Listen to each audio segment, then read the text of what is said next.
ৰাজ্যৰ বৰ্তমানে অব্যাহত আছে মাইক্ৰ ফাইনেন্স কোম্পানীৰ হাৰাশাস্তি আৰু লুণ্ঠন। শেহতীয়াকৈ বোকাখাটৰ কেইবাখনো বাগানত সংঘটিত হৈছে ভয়ংকৰ ঘটনা। মাইক্ৰ ফাইনেন্সৰ এজেণ্ট আৰু স্থানীয় দালালৰূপী কেইগৰাকীমান মহিলাৰ উপদ্ৰৱ বোকাখাটৰ বৃহত্তৰ অঞ্চলটোত।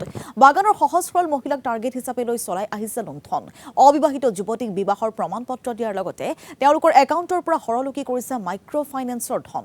এই ঘটনা সন্দৰ্ভত সংবাদমেলযোগে সকলো তথ্য ৰাজহুৱা কৰে সমাজকৰ্মী প্ৰণৱ দলে। বৃহত্তৰ কাজিৰঙা ভূমি আৰু মানৱ অধিকাৰ সুৰক্ষা সমিতিয়ে সংবাদমেলযোগে উদঙালে বহু বিস্ফোৰক তথ্য।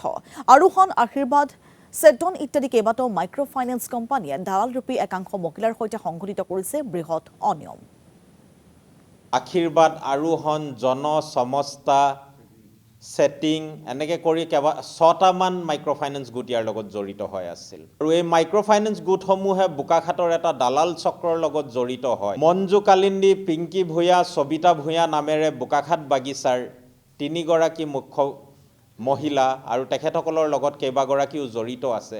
গোটেই চক্ৰান্তটো কৰি পেলাই বোকাখাটত এই মাইক্ৰ ফাইনেন্সৰ জাল তেখেতসকলে তৰি কেনেকৈ প্ৰায় 500 মহিলা নিজৰ আওতালে আনি এই বৃহৎ কেলেংকাৰীটো কৰিবলৈ সক্ষম হ'ল। প্ৰতিগৰাকী মহিলাকে তেখেতসকলে ক'লে যে আপোনালোকক আমি কিবা এটা দিম আৰু গোটেই লোনটো আমি মাৰি দিম, আপোনালোকে পইচাটো লৈ আমাক দি দিয়ক।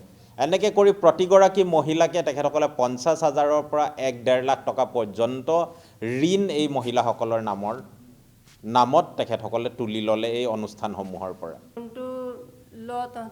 তহঁতৰ ডকুমেণ্টছত আৰু আমি ঋণটো মাৰিম বুলি কৈ ফুচলাই মেলি আমাক ঋণটো লোৱাই দিলে। তাৰপিছত আৰু সিহঁতি পিছত পলাই দিলে। আমি থানাত গ'লোঁ, থানাতো এণ্ট্ৰি দিলোঁ। তাৰপিছত আৰু পুলিচো এতিয়ালৈকে একো কৰা নাই আমাক।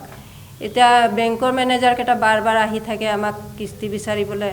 আমি 200 টকা হাজিৰা কৰি খাওঁ, তাৰ পৰা ক'ৰ পৰা দিম আমি 200 টকা হাজিৰা কৰি? আমাৰ ল'ৰা ছোৱালীক চাম ন, আমি নিজে খাম ন, কিস্তি মাৰিম? তেনেকৈ ছোৱালীটোকো ফচাই দিলে। ছোৱালীটোকো ক'লে বোলে মই তোক কিবা এটা দিম পইচা পাতি, তই বোলে লোনটো ওলাই দে, এনেকৈ ক'লে। কৈ পেলাই আৰু কৈছে বোলে